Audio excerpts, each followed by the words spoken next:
유럽 왕가의 오랜 전통 중에 하나는 딸이 시집을 가게 되면 왕가의 어머니는 다른 보석보다 우선해서 반드시 진주를 시집가는 딸에게 주었다고 합니다. 진주는 얼어붙은 눈물이라고 하는 뜻을 가지고 있습니다. 진주는 땅에서 나오지 않는 유일한 보석입니다. 진주는 바다에서 나오는 보석입니다. 진주는 본래 아비귤레데라고 불리는 굴 속에서 나옵니다. 우리가 먹는 굴 말입니다. 그런데 그 굴 안에 모래알이 굴러 들어가면 굴이 두 가지 선택을 할 수가 있다고 합니다. 하나는 그냥 내버려 두는 것입니다. 그렇게 하면 별 고통을 느끼지 않는 대신에 굴이 서서히 병들어 죽어갑니다. 그런데 그 모래알을 그대로 놔두지 않으면 굴이 그 모래알을 감싸는 낙하라는 물질을 만들어낼 수 있습니다. 그러면 그 낙하라는 물질이 모래알을 거미줄처럼 감싸기 시작합니다. 그렇게 진주는 만들어지기 시작합니다. 그 과정은 매우 고통스럽습니다. 하지만 고통스러운 그 과정을 겪어났을 때 아름다운 보석의 가치가 있는 진주는 그렇게 마침내 탄생하는 것입니다.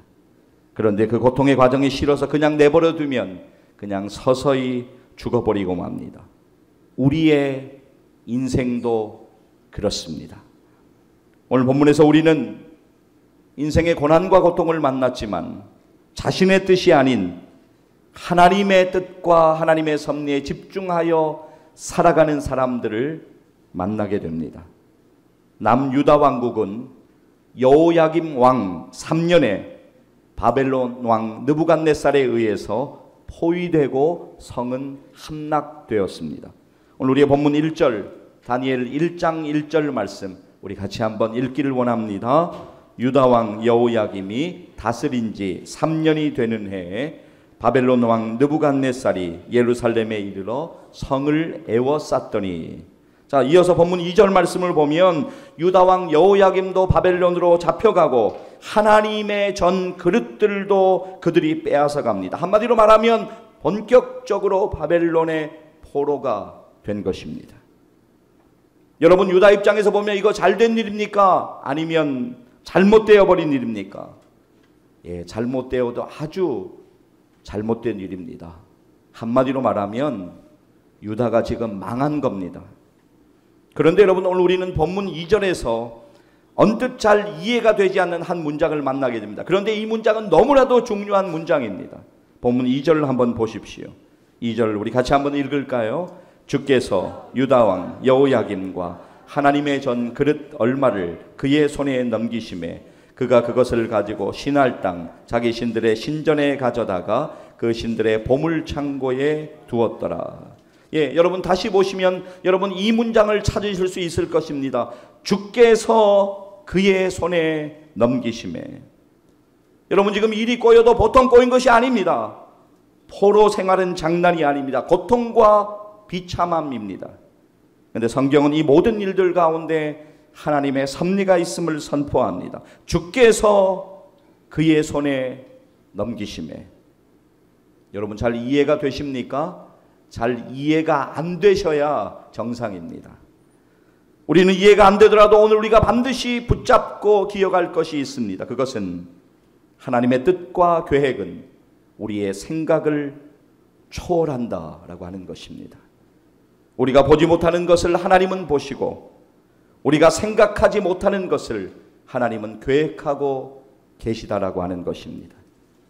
인간의 눈에는 실패로 여겨지고 좌절로 느껴지고 실망되는 상황일지라도 하나님의 은혜는 여전히 우리들 가운데 있다는 것을 믿음으로 바라보시는 주일 아침 되시기를 주님의 이름으로 간절히 축복합니다. 이사야 55장 8절 말씀 우리가 붙잡아야 되는 말씀입니다. 같이 한번 읽겠습니다. 이는 내 생각이 너희의 생각과 다르며 내 길은 너희의 길과 다름이니라. 여호와의 말씀이니라. 네, 다음 절은 이사야 55장 9절 말씀도 우리 같이 한번 읽겠습니다. 이는 하늘이 땅보다 높음 같이 내 길은 너희의 길보다 높으며 내 생각은 너희의 생각보다 높음이니라. 아멘. 여러분, 오늘 우리는 졸업, 입학, 진급, 감사 예배로 하나님 앞에 예배드리고 있습니다. 먼저 우리들은 진짜 하나님께 감사해야 됩니다. 지금까지 건강하게 하나님께서 붙잡아 주셔서 여러 과정들 가운데 졸업하게 하시고 또 입학하게 하시고 진급하게 하신 은혜, 우연히 이렇게 된 것이 아닙니다. 하나님의 손길이 여러분들을 붙잡아 주셨고 여러분들과 함께 하셨다. 그 은혜로 여기까지 나왔다라고 하는 것을 우리는 하나님께 감사하는 마음으로 예배를 드려야 합니다. 아무래도 우리 학생들 또 청년들 가운데 해당되는 지체들이 있을 터인데 하나님께 감사하시기를 바랍니다. 그리고 해당되는 모든 우리 가족들 또 부모님들 하나님께 감사하시기를 바랍니다. 여러분, 은혜 아니면 우리는 여기까지 올 수 없었습니다. 그러면 이제 여러분의 다음 과정과 다음 걸음도 하나님의 은혜에 온전히 맡겨야만 합니다. 우리 학생들 잘 들으세요. 해당되는 학생들, 이번에 졸업하고 입학하고 진급하는 여러 과정 가운데 있는 우리 지체들 잘 들으세요. 다른 사람이 기도해 주겠지 그렇게 생각해서는 안 됩니다. 여러분이 기도해야 돼요. 본인들이 기도해야 돼요. 핸드폰이 우상되어서 핸드폰만 잡고 있지 말고, 그래서 핸드폰 못하면 불안해하고 부모님 공격하지 말고 여러분들이 기도해야 되고 여러분들이 하나님 앞에 예배자로 서야 되는 것입니다. 핸드폰이 나의 목자시니 내게 부족함이 없으리로다. 그것이 아니라 시편 23편 1절에서 시편 기자가 고백하는 것처럼 여호와는 나의 목자시니 내게 부족함이 없으리로다. 이렇게 고백하며 사는 것이 진짜 제대로 사는 것입니다. 여러분, 핸드폰으로 우리가 유익한 일들을 할 수 있어요. 여러 가지 귀한 영상들을 보고 또 특별히 찬양, 또 말씀 많이 듣고. 사랑하는 여러분, 우리 사랑하는 학생들, 또 청년들, 제발 게임으로 여러분의 인생의 시간을 허비하고 여러분의 영혼을 쾌락의 구렁텅이로 빠뜨리지 마시기를 바랍니다. 여러분들 알고는 있잖아요. 여러분, 우리가 다 알고는 있잖아요. 우리가 지금 하는 모든 일들이 우리의 인생의 결과들로 나타나게 된다라고 하는 것을 우리는 잊지 말아야 합니다. 성경의 여러 곳에서 내 부모를 공경하라라고 말씀합니다. 여러 구절들이 있는데요. 한 구절만 예를 들면 신명기 5장 16절 말씀 보시면 성경이 이렇게 말씀하고 있어요. 우리 같이 한번 읽을까요? 너는 내 하나님 여호와께서 명령한 대로 내 부모를 공경하라. 그리하면 내 하나님 여호와가 내게 준 땅에서 내 생명이 길고 복을 누리리라. 아멘. 그런데 부모를 공경하는 것이 아니라 요즘은 그놈의 핸드폰 때문에 부모를 공격합니다. 공경하는 것이 아니라 공격합니다. 2019년도 우리 가운데 근본적인 변화들이 있기를 원합니다. 우리 학생들 가운데, 우리 청년들 가운데, 오늘 예배에 참석한 우리 장년들 가운데 근본적인 변화가 2019년도에 이루어지기를 간절히 소망합니다. 사실 이 핸드폰 문제는 비단 학생들의 문제만은 아닙니다. 우리 청년들, 또 우리 장년들의 문제예요. 우리가 핸드폰에 시간을 빼앗겨서 보내는 대신에 우리는 하나님을 가까이 해야 합니다. 그래야 우리 인생이 살아나고 인생의 영적인 회복을 우리가 경험하게 되는 것입니다. 오늘 이 자리에는 부모님들도 계실 것입니다. 우리는 자녀들의 이런저런 일들을 지적합니다. 왜요? 답답하니까요. 그러나 사실 무엇보다 자녀들이 바른 길을 가기를 소망하는 마음이 있기 때문입니다. 그리고 우리는 자녀들을 사랑한다고 이야기합니다. 그리고 우리는 자녀들에게 내가 너를 위하여 기도한다고 그렇게 이야기합니다. 대부분 우리들은 거기까지는 잘합니다. 그런데 사랑하는 여러분, 자녀에게 힘듦은 없는지, 자녀가 아픔은 겪고 있지는 않은지, 자녀가 밥은 먹고 다니는지, 자녀가 오늘 고민하는 일은 없는지, 자녀가 오늘 신앙생활 제대로 하고 있는지 거기에 큰 관심을 가지지 못합니다. 그저 기도하고 있어 라는 말로 자신의 의무를 다했다는 듯이 자신은 제대로 사랑하고 있다고 생각하며 하나님께 모든 것을 떠맡기고 자녀의 일이 기대한 대로 잘 되면 내가 기도해서 잘 되는 거고 안 되면 도저히 이해할 수 없다는 듯이 하나님을 원망하는 일을 반복하고 있는 우리들의 모습을 오늘 우리는 주일 아침에 직면해 볼 필요가 있습니다. 여러분, 우리는 말로만 아니라 행함과 진실함으로 사랑하며 살아야 합니다. 요한일서 3장 18절 보면 성경이 이렇게 말씀하잖아요. 사도 요한 우리에게 이렇게 권면합니다. 자, 우리 같이 한번 읽겠습니다. 자녀들아, 우리가 말과 혀로만 사랑하지 말고 행함과 진실함으로 하자. 네, 여러분, 우리의 신앙생활도 마찬가지입니다. 우리의 신앙이 형식적인 신앙에 머물러서는 안 됩니다. 거기까지 하는 것, 거기에서 벗어나야 됩니다. 이게 기도 생활하는 거 맞나 싶을 정도로 그만큼만 기도하고 주일 예배 참석하니까 내가 예배 생활은 하는 것 같고 주관적으로 내 기준에서 헌금 생활도 하고 있다고 내 스스로 위안을 삼으면서 나는 이렇게 기본 이상을 했으니까 나머지는 하나님께서 알아서 해주시겠지, 그렇게 모든 것을 하나님께 떠맡기고 정작 자신은 하나님께 자신의 탐욕과 욕심을 끊임없이 구하고 있는 것이 오늘 우리들의 현주소는 아닌지 돌아볼 필요가 있습니다. 여러분, 우리가 보고 싶은 것만 보고 듣고 싶은 것만 듣고 하고 싶은 것만 하지 않고 바로 보고 바로 듣고 바로 행하기를 위하여서 우리는 기도해야 합니다. 바로 행하기를 위해서 우리는 기도해야 돼요. 오늘 본문에서 만나는 다니엘은 하나님 앞에 바로 행하기를 결단하고 있습니다. 여러분, 우리 본문의 앞에 사항을 간단하게 설명을 드리면 바벨론 왕이요, 유다에서 포로로 잡아온 젊은이들 가운데 선별하여 가지고 그들 왕궁에서 생활시키고 또 교육시켜 가지고 자신의 나라를 위하여 엘리트들로 키우려고 합니다. 오늘 우리의 본문 다니엘 1장 3절과 4절 우리 같이 한번 이어서 한번 읽기를 원합니다. 함께 읽습니다.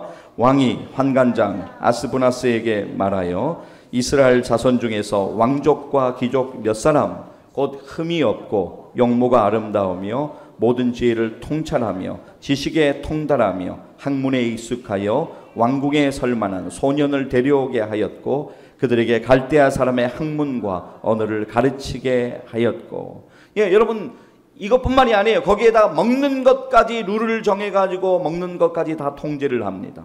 자, 본문 다니엘 1장 5절 말씀 같이 한번 읽습니다. 또 왕이 지정하여 그들에게 왕의 음식과 그가 마시는 포도주에서 날마다 쓸 것을 주어 3년을 기르게 하였으니 그 후에 그들은 왕 앞에 서게 될 것이더라. 자, 어떻게 되었을까요? 다니엘과 세 친구 이 제의를 거절합니다. 우상 문화에 들여진 부정한 고기와 포도주를 거절하고 어떻게 되든 간에 하나님 앞에 바로 행하기로 결단합니다. 오늘 우리의 본문 다니엘 1장 8절 성경의 증언을 한번 보실까요? 8절 같이 읽습니다. 다니엘은 뜻을 정하여 왕의 음식과 그가 마시는 포도주로 자기를 더럽히지 아니하리라 하고 자기를 더럽히지 아니하도록 관관장에게 구하니. 자, 여러분 8절의 시작 부분을 보십시오. 다니엘은 뜻을 정하여. 다니엘은 뜻을 정하여. 자, 다니엘이 뜻을 정했습니다. 누가 그와 함께 하십니까? 하나님이 함께 하십니다.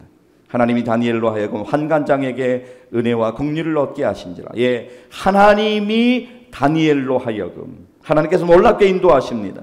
다니엘과 세 친구는 오히려 바벨론의 우상 문화에 전념되지 않고 부정한 고기와 포도주를 거절하고도 건강을 유지하여 여호와 하나님의 역사하심을 살아계심을 온 천하에 드러냅니다. 그리고 배운 바벨론 언어로 그들에게 하나님을 증거합니다. 하나님께서는 이스라엘의 포로됨을 통하여서 이방 땅에서 하나님이 증거되고 영광 받으시기를 원하셨던 것입니다. 이번에 졸업을 했고 입학을 했고 또 진급을 했고 여러 상황 가운데로 나아가는 우리 학생 청년 여러분, 여러 과정 가운데 있을 터인데 오늘 여러분들이 마주한 모든 문제 가운데서 역사하시는 하나님을 믿음의 눈으로 바라보아야 합니다. 하나님을 신뢰하고 하나님께 기도해야 합니다. 하나님의 뜻과 하나님의 섭리를 제발 믿음으로 바라보셔야만 합니다. 여러분들이 생각한 대로 일이 진행되지 않았거나 기다림의 시간을 가져야 하거나 여러 일로 오늘 혹시 여러분 가운데 고민하는 일들이 있습니까? 핸드폰만 가지고 그 우상단지에 빠져서 내가 뭐 하는지도 모르고 시간을 허비하고 나중에 깊은 후회의 늪으로 빠져들지 말고 오늘 지금 하나님께 기도하며 여러분 모두는 다시 일어나야 합니다. 기도하면 하나님이 여러분에게 힘 주실 것이에요. 은혜 주실 것이에요. 그리고 인도하여 주실 것을 믿으시기를 바랍니다. 아니면 여러분들이 기대하고 있는 무언가가 이루어졌습니까? 그래서 이제는 안심하고 기도하지 않고 있습니까? 아니요, 더욱 기도하시기를 바랍니다. 이제 시작입니다. 여러분들이 앞으로 마주하는 상황은, 여러분들이 만나야 하는 다양한 종류의 사람들은, 여러분들이 앞으로 넘어야 할 언덕과 산들은 여러분을 피곤하게 하고 여러분을 좌절하게 만들 것입니다. 그러니까 더욱 기도해야 합니다. 정신 차리고 기도하며 하나님 중심의 삶을 우리 모두는 살아야 합니다. 마태복음 6장 33절 말씀에서 주님은 우리에게 이렇게 말씀하십니다. 이 말씀 붙잡고 우리는 살아가야 합니다. 우리 마태복음 6장 33절 같이 한번 믿음으로 읽겠습니다. 그런즉 너희는 먼저 그의 나라와 그의 의를 구하라. 그리하면 이 모든 것을 너희에게 더하시리라. 아멘. 우리 다시 한 번만 같이 읽도록 하겠습니다. 그런즉 너희는 먼저 그의 나라와 그의 의를 구하라. 그리하면 이 모든 것을 너희에게 더하시리라. 아멘. 여러분 가운데는 이 말씀을 아시는 분들이 계실 것입니다. 그런데 아는 것보다 중요한 것은 한 말씀이라도 그 말씀이 내 삶에 역사하도록 말씀대로 사는 것입니다. 여러분, 미국 사람들이 진짜 많이 쓰는 표현 가운데 So what? 이라고 하는 표현이 있습니다. 이거 진짜 많이 사용하는 표현이에요. 아주 간단하지만 많이 사용해요. So what? 한국말로 하면 그래서 뭐, 그래서 어쩌라고 뭐 이런 뜻이 되는 것입니다. 여러분들이 지금 어떤 상황이고 어떤 상태이십니까? 어떤 일 때문에 기뻐하고 있습니까? 어떤 일 때문에 낙심하고 있습니까? 어떤 일 때문에 안심하고 있습니까? 어떤 일 때문에 불안해하고 있습니까? So what? 그래서 무엇이 어떻다는 것입니까? 사랑하는 여러분, 인생은 참 복잡합니다. 지금 여러분들이 겪고 있는 일, 반드시 이 또한 지나갈 일들입니다. 그 일들이 여러분의 인생의 끝이 아닙니다. 과정 가운데 오늘 여러분들이 여러 일들을 오늘 경험하고 있는 거 분명히 맞지만 그것이 여러분의 인생의 결론은 절대로 아닙니다. 진짜 중요한 것은, 오늘 우리가 진짜 중요하게 붙잡아야 되는 것은, 진짜 우리가 오늘 살아계신 하나님 믿고 그 하나님 신뢰하고 하나님께 우리의 인생을 맡기고 하나님을 정말로 예배하고 하나님을 찬양하며 오늘 우리가 살고 있는가라고 하는 것입니다. 여러분, 오늘 우리의 본문 8절의 시작 부분을 기억하시죠? 다니엘은 뜻을 정하여. 이어지는 9절 말씀 보면 성경은 이렇게 증언하고 있습니다. 같이 한번 읽겠습니다. 하나님이 다니엘로 하여금 환관장에게 은혜와 긍휼을 얻게 하신지라. 아멘. 다니엘이 뜻을 정하였더니 하나님께서 은혜로 인도해 가시는 것을 성경은 증거합니다. 여러분, 다니엘 1장 17절 말씀 우리 같이 한번 보겠습니다. 함께 읽습니다. 하나님이 이 네 소년에게 학문을 주시고 모든 서적을 깨닫게 하시고 지혜를 주셨으니 다니엘은 또 모든 환상과 꿈을 깨달아 알더라. 다니엘과 세 친구가 믿음으로 하나님께 구했더니 하나님께서 필요한 은혜를 그때 공급해 주시는 것입니다.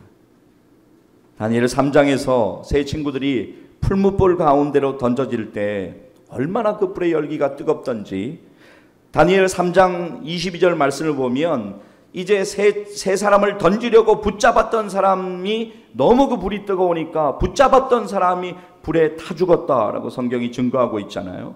자, 풀무불 속에 그들이 그런데 던져졌어요. 어떻게 되었을까요? 다니엘 3장 27절 말씀 우리 같이 한번 읽습니다. 총독과 지사와 행전관과 왕의 모사들이 모여 이 사람들을 본즉 불이 능히 그들의 몸을 해하지 못하였고 머리털도 그을리지 아니하였고 겉옷빛도 변하지 아니하였고 불탄 냄새도 없었더라. 배후에서 누가 지키시고 누가 일하고 계십니까, 여러분? 누가 배후에서 지키시고 일하고 계세요? 하나님이 그렇게 하십니다. 예, 하나님이 지키시고 하나님께서 그들 가운데 일하십니다. 여러분, 우리는 우리의 믿음을 위해서 기도할 필요가 있어요. 오늘 여기 부모님 되신 분들 여기 이 자리에 계시면 여러분들 자녀의 믿음을 위해서 가장 먼저 기도해야 돼요. So what? 그래서 뭐 어떻게 할 건데요? 오늘 여러분의 상황에 따라서 조금 달라질 수 있겠죠. 그러나 그것이 여러분의 인생의 결론이 아니에요. 믿음으로 살아가는 것. 하나님이 지키시고 하나님이 우리 가운데, 여러분 자녀 가운데 일하셔야 되지 않습니까? 자, 이제 다니엘 3장 30절 말씀 우리 잠깐 보시겠습니다. 같이 한번 읽습니다. 왕이 드디어 사드락과 메삭과 아벳느고를 바벨론 지방에서 더욱 높이니라.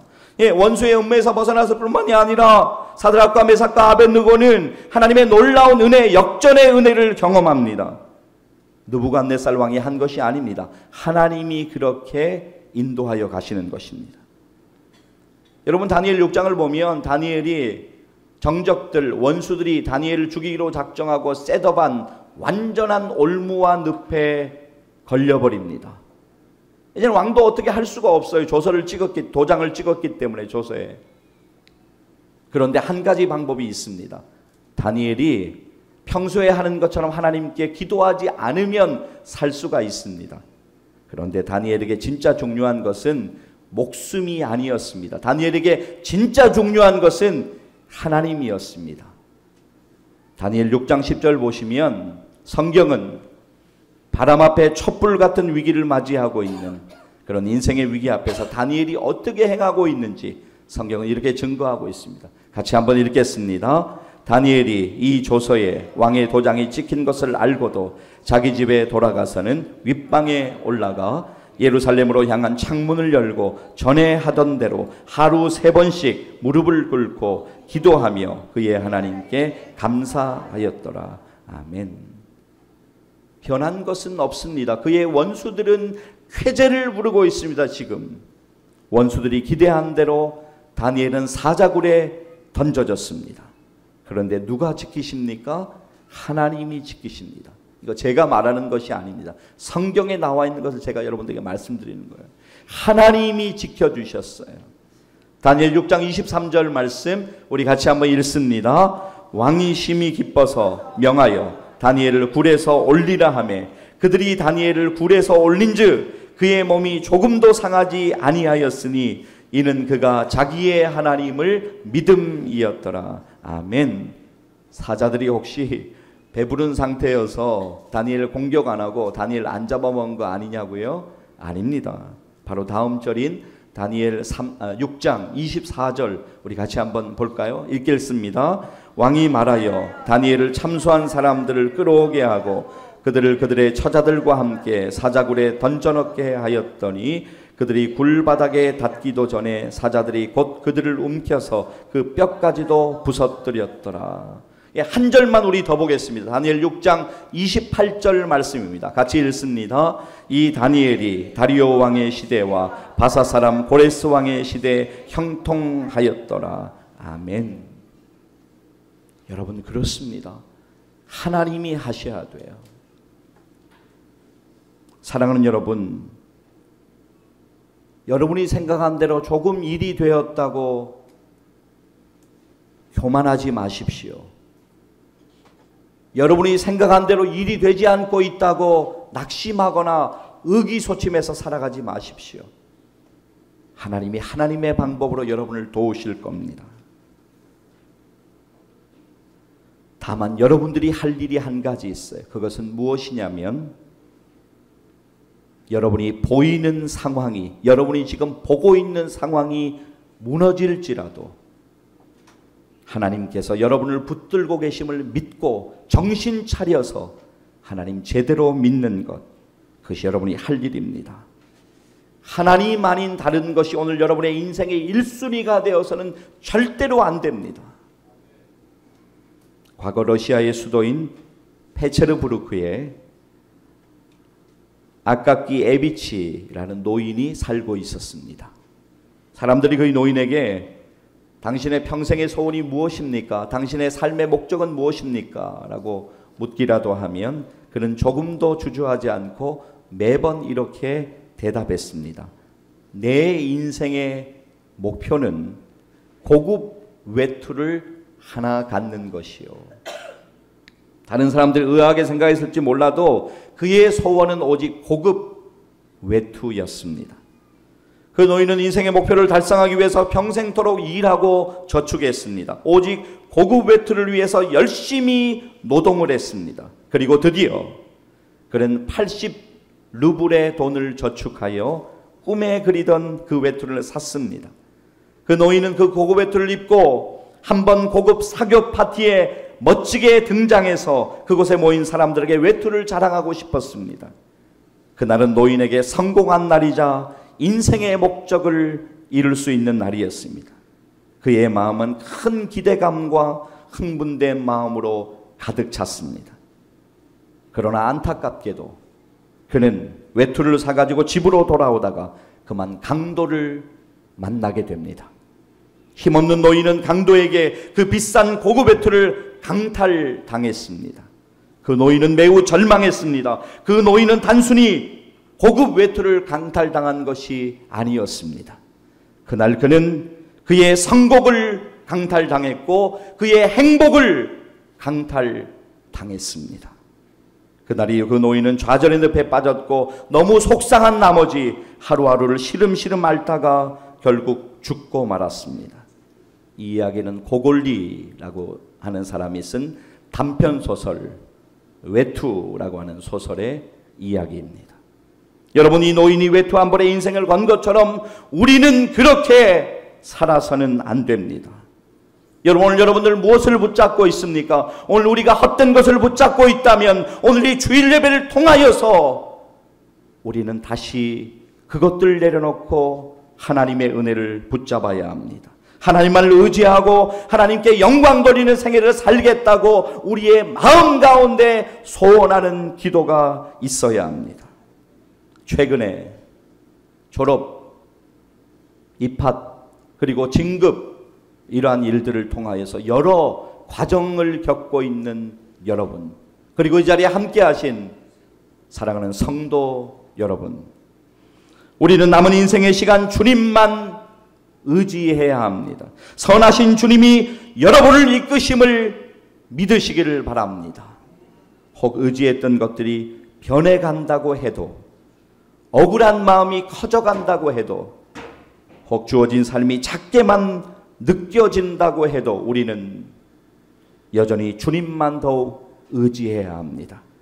그래서 내 평생에 주님의 이름을 높이고 주님만을 찬양하는 삶을 살아야 합니다. 여러분을 근심하게 하는 보이는 상황, 그 상황을 초월해서 주님만을 의지하여 놀랍게 승리하는 생애의 걸음 되시기를 주님의 이름으로 간절히 축원합니다. 기도하시겠습니다.